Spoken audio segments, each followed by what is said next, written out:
26일 아침 조회하겠습니다. 상원회사는 전화칩니다. 전화칩니다. 전화하십니다. 오늘은 무슨 요일입니까? 일요일입니다. 일요일은 무슨 날입니까? 예술 날입니다. 최영준들이 오늘 제가 쓰겠네. 어제도 손님 꽤 많이 왔죠? 네. 상황 좀 잡혔나요? 잡혔습니다. 어떤 상황이죠? 좀 바글바글하고 앞에 분양 완료도 써있고 생산자가 물건 없다고 하니까 거기에 대해서 그래서 그 손님은 어떤 상태인가요? 현재? 좀 사야 될 것 같으면 사야 될 것 같은 그 생각 같으나 집에는 그냥 간? 네. 집에는 그냥 간? 사야 될 것 같지만 집에 간 상황? 계약 나온 상황 얘기하는 거예요. 맞아요? 그거 말고 상황 잡혀있는 거 있나요? 현재? 없어요? 어제 백과장님 손님이었나요? 애기가 엘리베이터 문에 네, 손 낀 애기? 맞습니다. 밖에 나가 있으니까 깜짝 놀랐어요. 애 우는 소리가 들려가지고 보니까 애기가 혼자서 엘리베이터 이렇게 손을 대고 있다가 엘리베이터 문이 열리면서 거기 손이 낀 거예요. 그래서 계속 울었습니다. 애기 엄마가 애기를 안고 이렇게 달래고 있어요. 남편은 혼자 백과장님하고 마주 앉아가지고 상담을 하고 있어요. 애 엄마가 애를 안고 남편한테 갑니다. 애가 다쳤어. 어쩌고저쩌고 손이 끼어서 어쩌고저쩌고 했겠죠? 남편이 어쩌고저쩌고 하더니 저희 모델하우스 안으로 들어가라 라고 얘기했습니다. 괜찮은 것 같으니까. 무슨 얘기예요? 무슨 얘기예요? 그거보다 더 그렇죠. 지금 애가 뭐 특별하게 이상이 있는 것 같지 않습니다. 그 정도면 그냥 놀라서 그런 거니까 괜찮다. 일단 들어가 있어. 지금 이 물건을 우리가 사냐 마냐가 훨씬 더 중요한 거야. 우리 가족한테. 이런 의미예요. 그래서 제가 그걸 보고 저 계약 나오겠구나 했었거든요. 계약은 안 쓰고 가더라고요. 근데 감도는 확실히 있는 것 같았어요. 근데 만약에 담당자가 거기서 메리트를 심지 못했으면 어땠을까요? 우리가 여기서 일어나서 집에 가야 되는 아주 좋은 어떤 계기가 되는 겁니다. 이 어떤 상황이 벌어질지 우리가 몰라요. 예전에 우리 그 화령동 모델하우스 있을 때 홍사과장 손님이었죠. 아기가 넘어지면서 여기 이마 좀 찢어져가지고 바로 응급실에 갔던 기억나죠? 근데 그 생각이 딱 나더라고요. 아기가 다쳐가지고 오니까 이 어떤 변수가 생길지 몰라요. 정말 말도 안 되는 여러 가지 변수가 상담하다가 생기기도 합니다. 근데 그 전에 이 고객들이 어떤 심리 상태와 지금 마음가짐과 여기 메리트를 얼마나 느꼈는지 그걸 만들어냈는지에 따라서 그 변수가 어떻게 작용하는지는 완전히 달라져요. 완전히 달라집니다. 저도 애를 키우고 있지만 어떻게 보면 어제 남편 같은 그런 행동은 와이프 입장에서 집에서 부부싸움을 할 수도 있을 행동이에요. 그렇죠? 너는 애가 다쳤는데 지금 여기서 이걸 보고 있냐? 라고도 얘기를 할 수 있을 만한 행동이에요. 근데 분명히 그 남편의 행동도 애가 상관없고 내가 어떤 뭐 중요한 거 일을 한다라는 개념이 아니라 결국 이 아파트를 산다 만다라는 것 자체가 우리 가족에게 관계가 있고 그 경중이 어디가 더 무겁냐를 따졌을 때 지금 당장 애기가 놀래서 울고는 있지만 크게 다치거나 바로 병원을 가야 되는 상황이 아니다라고 판단했기 때문에 어제 같은 행동을 한 거란 말이에요. 그리고 와이프도 그걸 보면서 남편이 잠깐 모델하우스 들어가 있어. 애기 계속 우니까 좀 달래줘. 이렇게 반응을 보였을 때 너는 지금 애 아빠라는 사람이 뭐 하는 거야? 라고 하지 않고 알았어 라고 얘기하고 가서 애기를 달래고 왔단 말이에요. 그러니까 무슨 얘기예요? 와이프가 그 상황을 납득을 한 거예요. 납득. 근데 와이프가 느꼈을 때 여기 전혀 메리트를 못 느꼈다라면 납득을 했겠어요? 납득할 수가 없죠. 분명히 이 물건을 지금 구매하느냐 마느냐의 이 경중이, 무게가 지금 우리 애기가 좀 다치고 놀래가지고 울고 있는 것보다 훨씬 더 무거웠다는 얘기예요. 이 부부한테는. 결국 담당자가 메리트를 심어놓지 않았다면 가능하지 않은 얘기인 거예요. 반대로 얘기하면 우리가 지금 팔고 있는 이 물건이 여기 오는 고객들한테 충분히 그만큼의 메리트를 느낄 만큼의 물건이라는 얘기입니다. 마지막 하나가 남았다? 1000개가 넘는 물건 중에서 하나밖에 안 남았어. 1000개 중에 제일 안 좋은 물건이잖아요. 그쵸? 맞아요? 그렇게 접근을 하면 팔기가 어렵습니다. 얼마나 좋으면 이 물건이 전부 다 이렇게 나갔는데 아직도 분양가대로 구매할 수 있는 마지막 한 개가 남는 거예요. 제가 이 방법으로 담당자를 할 때 2개 남은 물건을 4일 만에 혼자 팔았습니다. 모델하우스에 저 혼자밖에 없고 저 혼자 있으니까 너무 좋더라고요. 바빠 죽겠더라고요 진짜로. 문자를 8,000개를 쐈더니 계속 전화가 와가지고 전화 통화만 하다가 손님은 계속 밀려 들어오고 저 혼자 상담 다 해야 돼요. 길게 설명을 안 했어요. 진짜 길게 설명을 안 했어요. 때로는 같이 겹치면 설명 조금 하다가 아 유니트 한번 보시고 나오면서 얘기하세요. 다시 말씀드릴게요. 그리고 또 다음 손님한테 얘기하고. 그래서 4일 만에 2개 그냥 팔았습니다. 아주 쉽게. 매우 큰 돈을 받았죠. 매우 큰 돈. 가기 전에는 아, 그걸 팔 수 있을까라는 생각을 주변 사람들이 많이 했었어요. 그래서 저한테 매우 어려울 거다. 힘들 거다. 그렇게 얘기를 했었는데 만약에 그거를 제가 아닌 다른 사람이 뭔가 부정적인 인식을 가지고 그런 인식을 가진 상태에서 자기만의 각을 짜가지고 손님한테 브리핑을 했다. 쉽지 않았을 거예요. 내가 어떤 각을 가지고 있느냐, 이 물건을 어떤 시각으로 보느냐가 중요한 게 그래서 중요한 거예요. 결국 저는 그게 정말 팔기 쉬운 상황이고 금방 팔 수 있을 거라고 생각했고 쉽다고 생각을 했기 때문에 정말로 쉽게 팔았어요. 여기도 마찬가지예요. 누군가 우리 같이 근무했었던 다른 부부, 다른 팀은 이 물건만큼 팔기 어려운 게 없는 거예요. 부동산에다가 다 뿌려주고 내 수수료까지 다 희생하면서 뿌려줘도 안 팔리는 거예요. 근데 애초에 각을 잘못 잡기 때문에 못 파는 거예요. 애초에 부동산한테 똑같은 돈을 준다고 얘기를 하더라도 그게 얼마나 메리트 있는 상황을 만드는 것이 훨씬 중요한 거지 단순히 그 금액이 중요한 게 아니란 말이에요. 근데 그거를 단순하게 금액으로 풀려고 하다 보니까 다 퍼주고 팔아봤자 나는 남는 게 없는데도 불구하고 팔기가 어려워지는 거예요. 그런 사람들이 여기 섞여 있으면 나머지 메리트를 심어주고 뭔가를 하는 사람들, 그런 사람들이 만든 손님들이 우연히 이쪽하고 연결이 되면 어떻게 돼요? 100% 이쪽으로 와서 계약을 하죠. 그리고 여기 있는 손님들을 망치죠. 그래서 다 내보낸 거예요. 필요가 없으니까. 팔아도 파는 게 아니니까.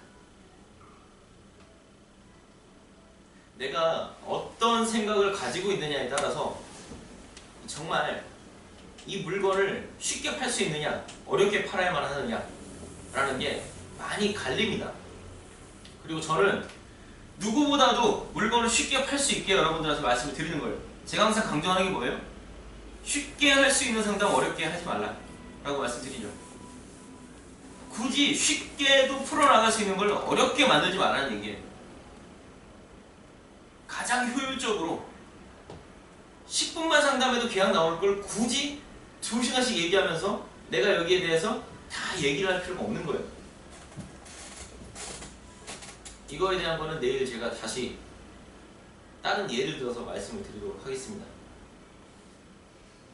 자, 오늘 5분 스피치 김인영 과장님이죠? 네. 나오시죠.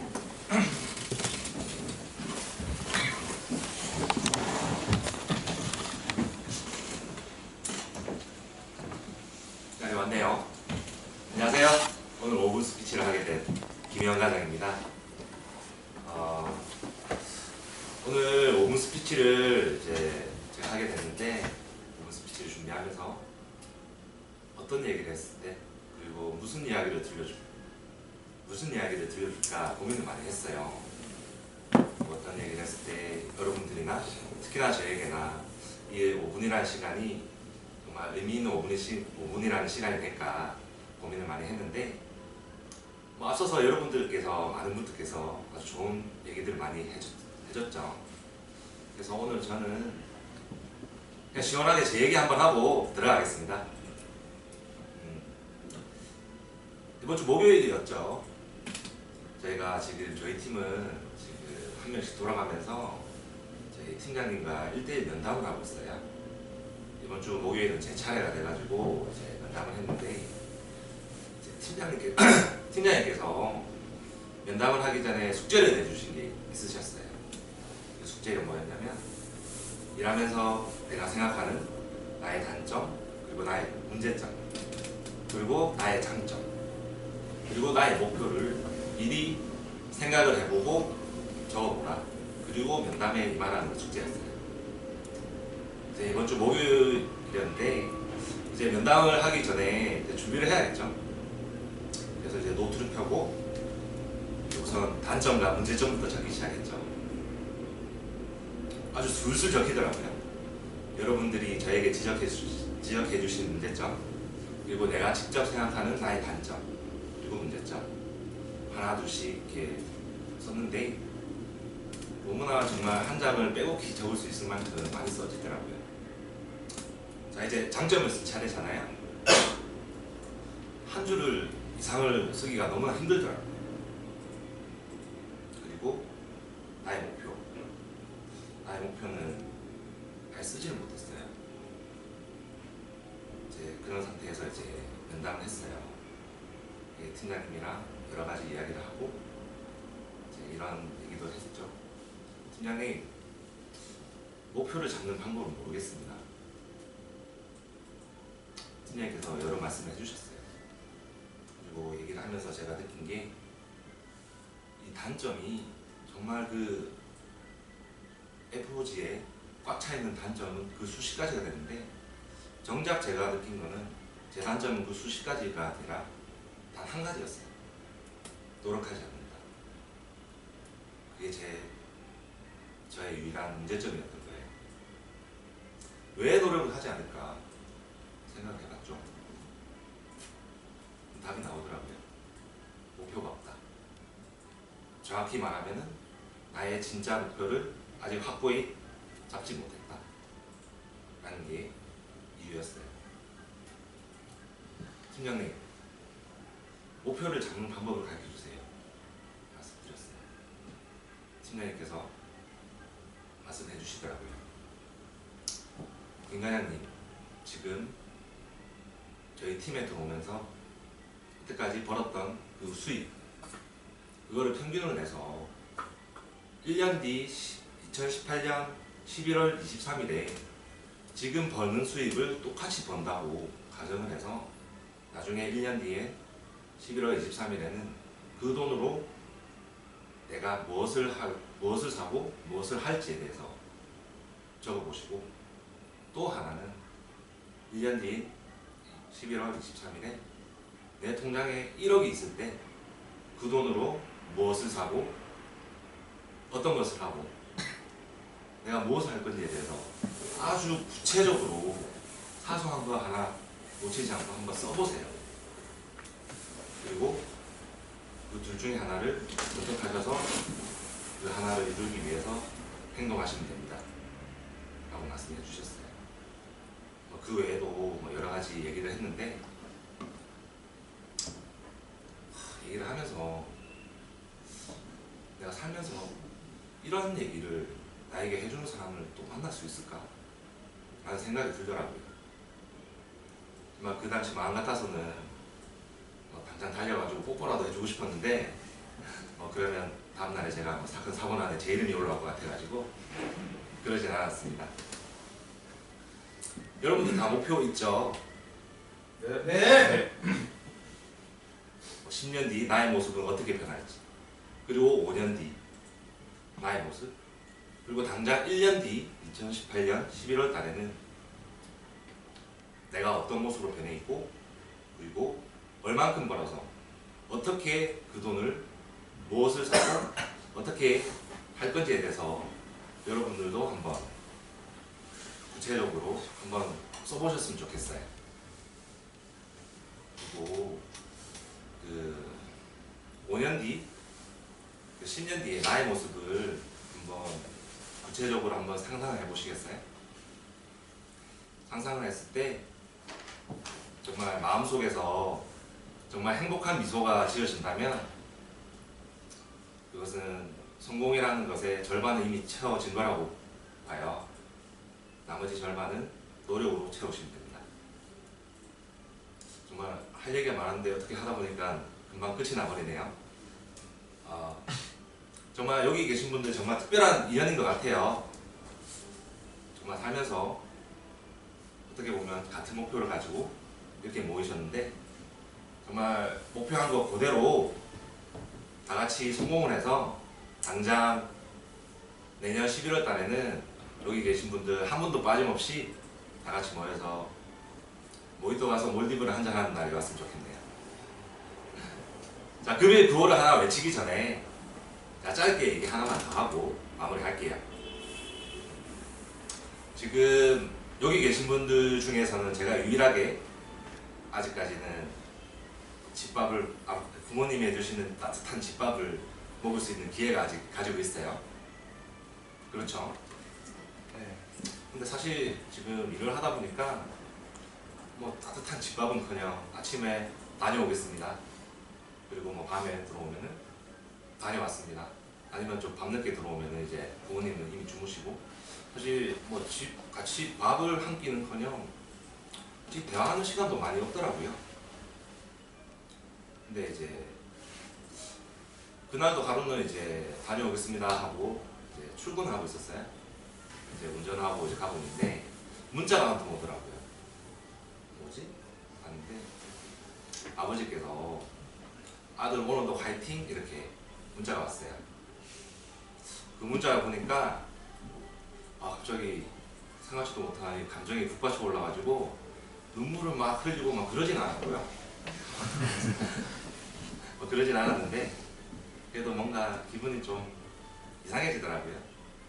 그래서 가던 길을 멈추고 이제 아버지 문자를 보고 아버지 오늘도 화이팅 하시고 화이팅 하세요 라고 이제 답장을 보내고 출근했던 기억이 나네요. 여기 계신 분들도 정말 소중한 각자에게 소중한 존재가 많으실 거예요. 그리고 여기 계신 분들 자체도 그 누군가에게는 정말 존경하는 아버지고 어머니시고 또 그 누군가에게는 집안의 든든한 가장이자 평생을 함께할 남편과 아내이시고 또 누군가에게는 사랑하는 애인 또 누군가에게는 정말 세상 무엇과도 바꿀 수 없는 정말 소중한 아들, 딸들입니다. 오늘 그 누군가에게 오늘도 화이팅 하라는 메시지를 한번 다들 보내셨으면 좋겠어요. 자, 금일 구호 외치고 들어가겠습니다. 자, 금일 구호는 우리 모두 성공하도록 하겠습니다. 전체 구호 준비! 우리 모두 성공하자! 화이팅! 교회 전도사님 오신 줄 알았어요. 몸을 보고